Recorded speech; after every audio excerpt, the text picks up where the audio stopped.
Okay, slope-intercept form. We have a chart here, equation of the line. We have slope and y-intercept. Let's fill in the values, then we'll graph the line, okay?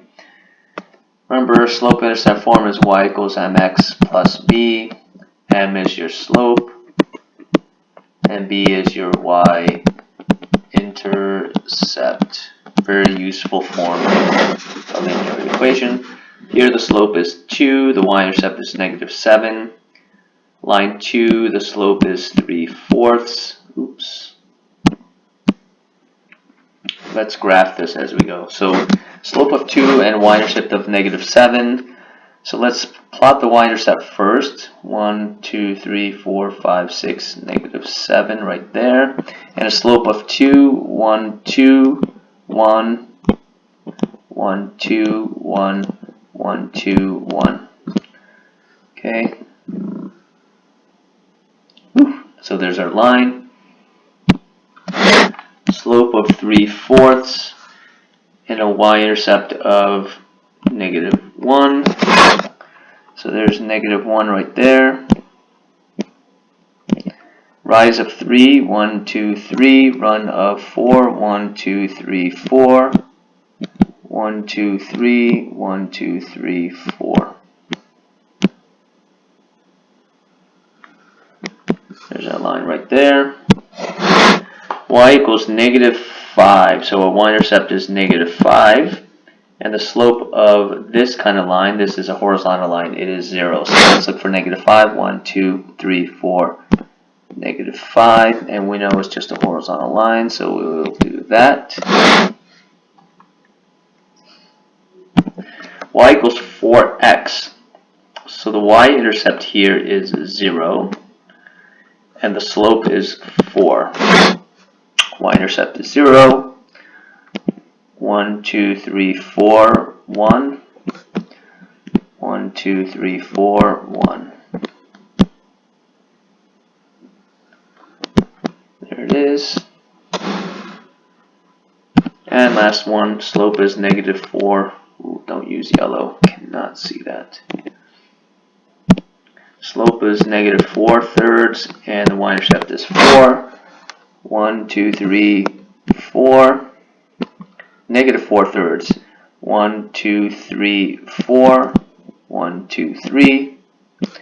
1, 2, 3, 4. 1, 2, 3. Okay, there we go. Alright, some basics of the slope-intercept form. Okay, this time, recognition of the graphs. Line A, here's line A.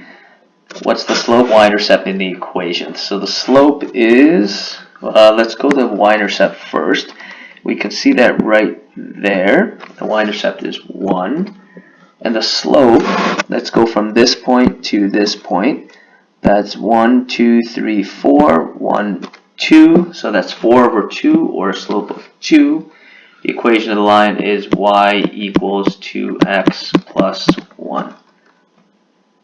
Line B. Y-intercept here is 0. And the slope, let's go from here to, let's go, another easy point is there. 1, 2, 3, 4, 5, 6 in the negative direction, -6 over -1. We're going the x direction, so -6 over -1 is just 6. So the equation of this line is y equals 6x, and b is 0, so we'll just leave it as y equals 6x. Line C, right there.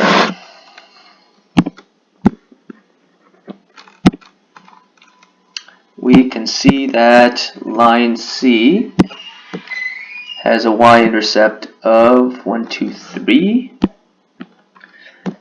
And let's pick 2 points here, find the slope. So rise of 1, 2, and a run of 1, 2, 3, 4. 2/4 is 1/2. Y equals mx plus b, so y equals 1/2 x plus 3.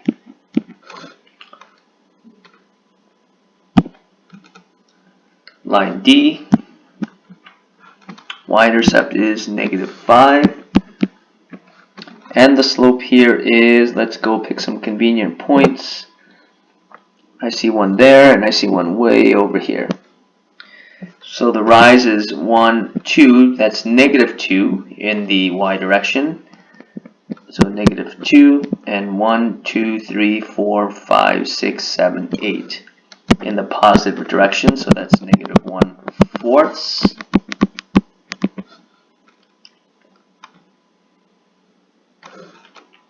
Y equals -1/4 x minus 5.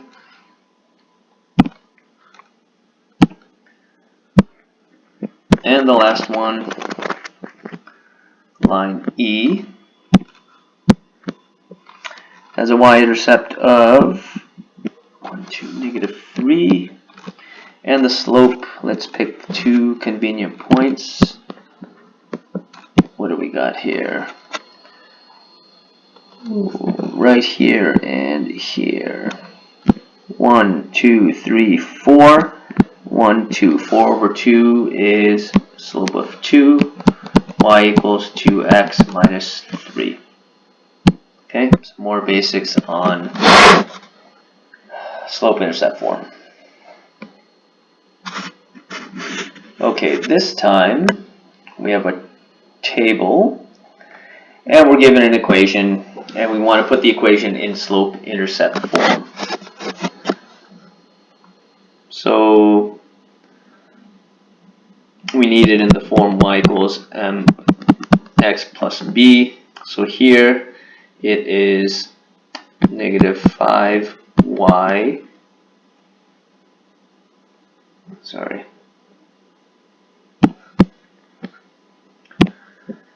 We're going to say 4x plus 20 equals 5y. Divide everything by 5, so that's 4/5 x plus 4 equals y. Okay, let's just make sure that's good. Yep. 4/5 x plus 4.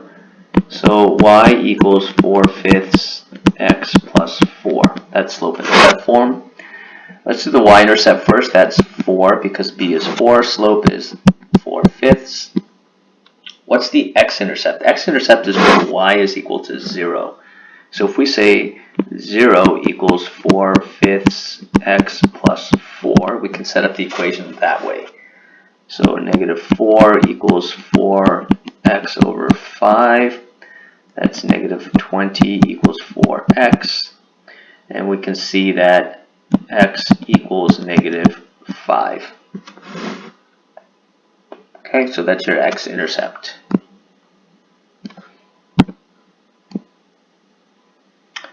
Equation in slope-intercept form. So that's 3y equals x minus 7.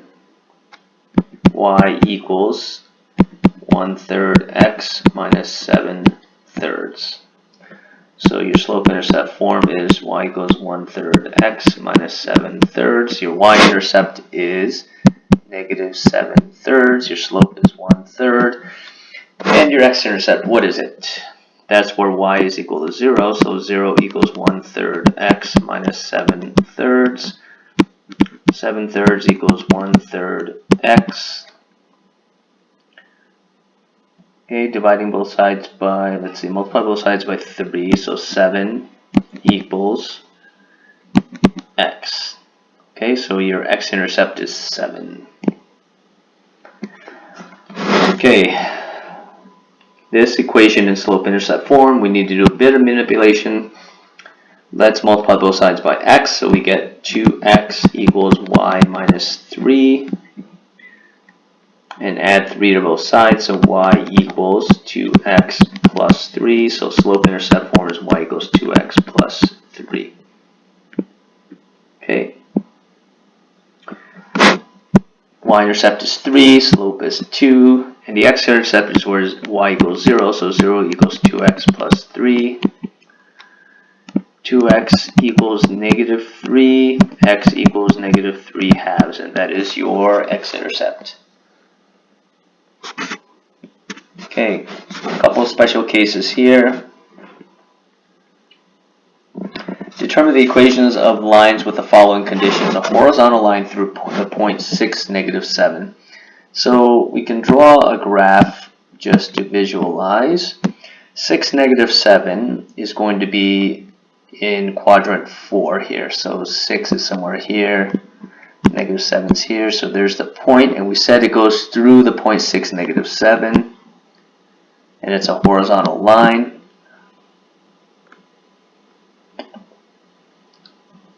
So what's the equation of that line? So the equation of a horizontal line is that y value. So it's just y equals -7. Okay, that's a horizontal line.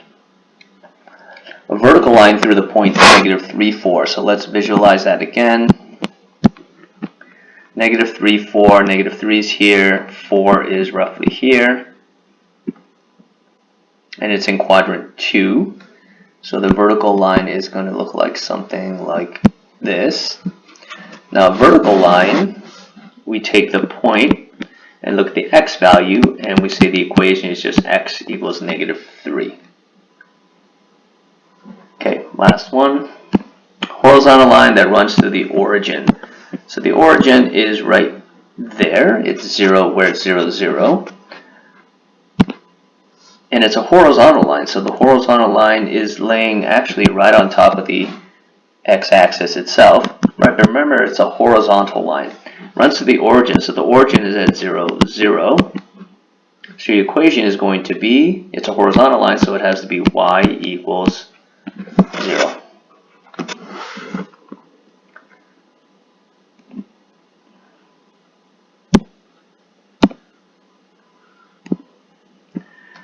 Next up, Torvald uses an equation to produce the following table of ordered pairs. Which equation describes this list? You can do a couple things. The quickest thing I look at is I look at this set of points right here, 0, -3. That is your y-intercept. So which of these equations has a -3 as a y-intercept? It's this one right here. So this one's pretty quick. This one does not have a y-intercept. That's not even linear. This one, y-intercept's 4. This one does not have a y-intercept. Okay? Actually, no. This one, letter A, the y-intercept is 0. Okay? The other thing you can look at is you can calculate some slopes. Let's look at these two values here. M equals 5 minus 1 over 4 minus 2. And that's 4 over 2, where your slope is 2. So this is, again, the only one that has a slope of 2, so it's letter C. Which of these equations represents a line with an x-intercept of -3 and a y-intercept of 4? So the y-intercept of 4, here's a y-intercept of 4, here's a y-intercept of 4. These two you can eliminate because the y-intercepts are -3. So let's look at these two. How do we know which one has an x-intercept of -3? Well, we have to do some calculations here. An x-intercept is where y equals 0. So 0, let's do letter C. 0 equals -4 thirds x plus 4. And that's -4. Oops. That's 4 thirds x equals 4. That is 4x equals 12, x equals 3. So this one is not it. So by elimination it has to be this. But let's take a look anyway. So 0 equals 4 thirds x plus 4. That's -4 thirds x equals 4. That's -4x equals 12, x equals -3. So this one works. Tim plotted the points 2, 4, and 6, 10. What is the equation of a line that passes through both of Tim's points? So right off the bat, when you see a problem where they give you two sets of points, you have to calculate a slope first. So slope equals 10 minus 4 over 6 minus 2. So that's 6 over 4. So your slope is 3 halves. So which of these have slopes of 3 halves? It's either C or D. It's not A or B because the slopes don't work. So we have to do a bit of searching here. Y equals mx plus b. Let's plug in some values here.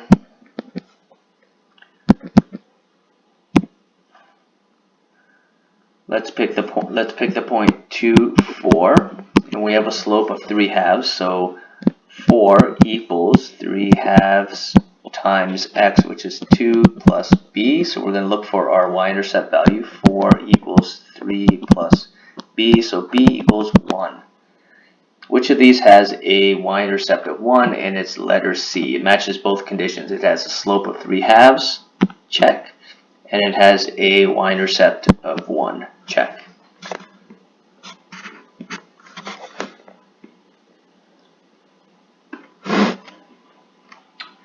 Rate of change in applications.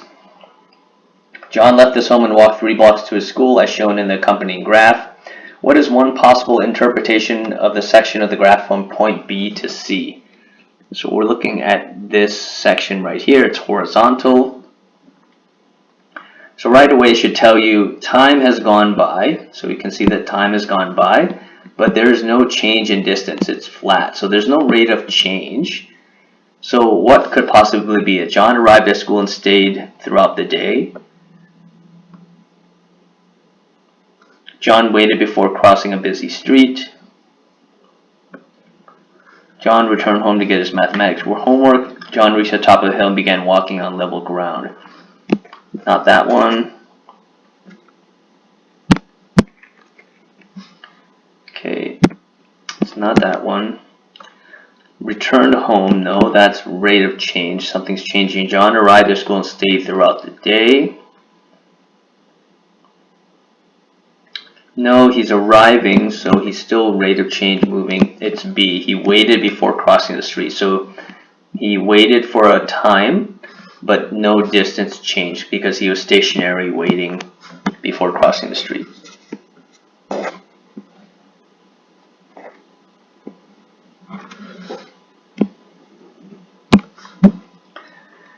Okay, next one. The accompanying graph shows the amount of water left in Rover's water dish over a period of time. So we got amount of water here, time in seconds. Rover is a dog, and here's his water dish. And you can see something going on here. How long did Rover wait from the end of his first drink to the start of his second drink? So the rate of change is amount of water that Rover drinks over time. So when there's a rate of change, the line should be going down. So there should be a slope to it. If it's flat, it means Rover's not drinking any water out of his dish, okay? So where's his first drink? So from the end of his first drink, the first drink would be right here. That's where the line starts going down, showing that Rover's drinking his water, right? So at the end of his first drink to the start of his second drink, here's his second drink right here, and this is the start right here. So what's the time between those 2 points? How long did Rover wait? So that is 15 seconds and another 15, so that's 30 seconds.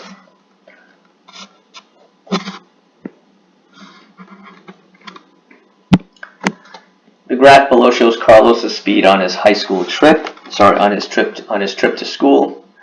Based on the graph, when is Carlos's speed decreasing most rapidly? So we want to look at 2 things, rate of change and decreasing. So right away, we can eliminate this point here, this point, this point, this point, this point, because they are either increasing or staying the same. So if we look at it one more time, Here he's increasing speed, there's increasing speed, increasing speed, so those don't count. Here speed is staying the same, speed is staying the same. So we really have this section, and this section. Where is it decreasing the most rapidly? Well, we need to look at relative rates of change, and we want to look at steepness. So which one looks like it's the steepest? I would say it's right here. For the times between D and E, Again, that's based on steepness and decreasing. So steepness, decreasing. All right.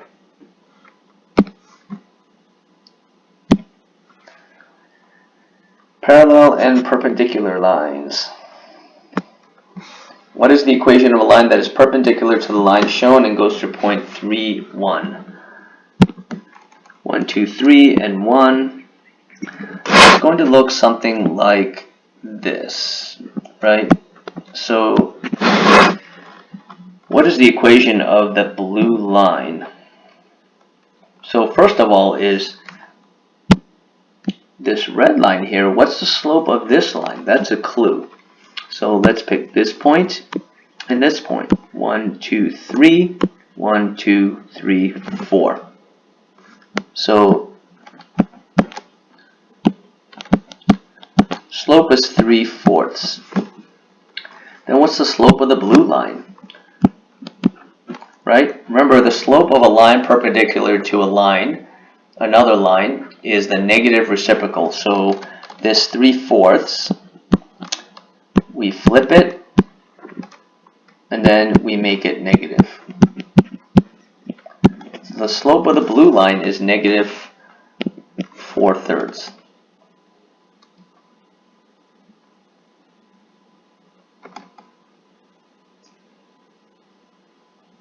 Okay, now we need to find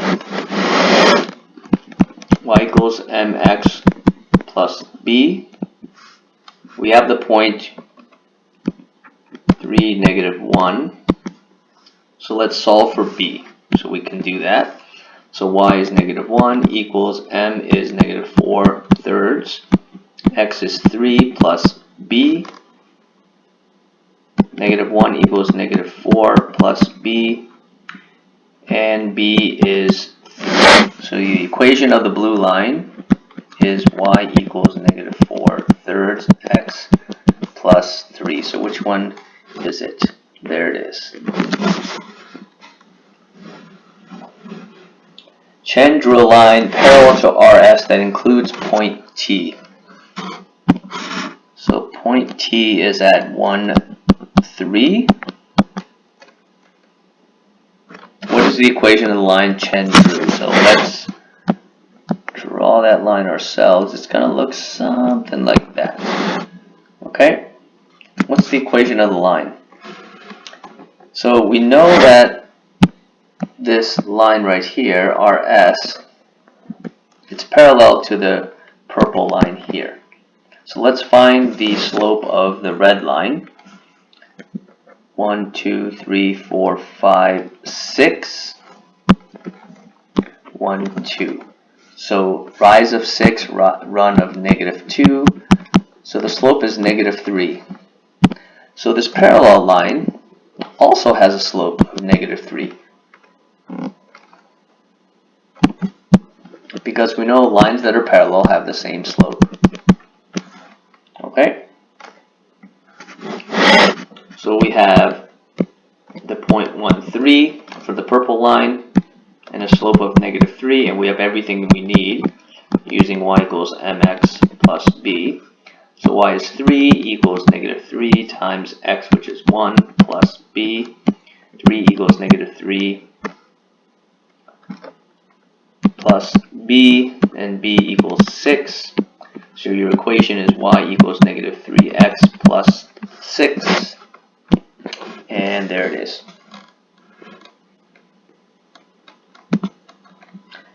Okay, folks, last page. Linear, non-linear relations. Say if it's linear or non-linear and tell me why. So this table of values, let's calculate a slope. -7 minus -5 over 2 minus 4. That's -7 plus 5 over -2. That's -2 over -2. And that's just equal to 1. Let's try another set of points. -5 minus -1 over 4 minus 8.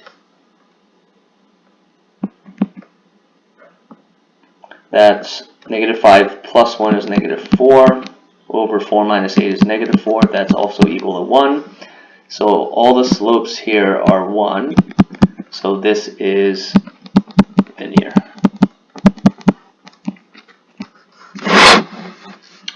Y over x equals 2. If we can rearrange this by multiplying both sides by x, so y equals 2x, a way to figure out if this is linear is, can you put it in the form y equals mx plus b? Yes, you can. This is y equals 2x plus 0, right? So this one is linear because you can put it in slope-intercept form. This one, this is a parabola. Also, it is not a straight line, so this is non-linear. Okay. Input-output values. Got some arrows going all over the place. I like to look at it like this. So this is your x value. These are your y values. Let's just set up a table. X and y. That's 1 and 2, so I'm following that arrow. 2 and 4, 3 and 1. And let's calculate some slopes. 4 minus 2 over 2 minus 1, and that's 2 over 1, or slope of 2. And let's go 4 minus 1 over 2 minus 3, that's -3 over -1, that's 3. Uh-oh, the slopes are different, so this is non-linear.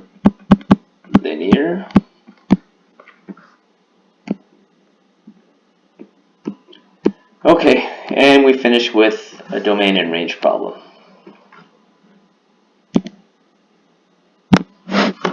This graph right here, domain, remember that's all your x values. This is a continuous function. There's no open circles, there's no breaks in the graph. And you see this line connecting all the points. So what's the lowest x value? And we can see that it's -8 right there. And we use a square bracket because it is included. We can see that the 8 here is a solid circle, is a dot, right? So that's included, and that's the highest x value, and we can see that's a solid circle, and it is at 6. So we say the domain is square brackets -8 comma 6 square brackets. What's the range? So the highest and lowest y values. So here again is the lowest y value. It's at -5, and we said it's a solid dot, so we'll say it's -5. And then what's the highest? Its highest is right here, but this time we're looking at y values, and that is at 8. And it's a square bracket again because that point is included. Okay, so your range is -5 comma 8 with square brackets around it. Next one.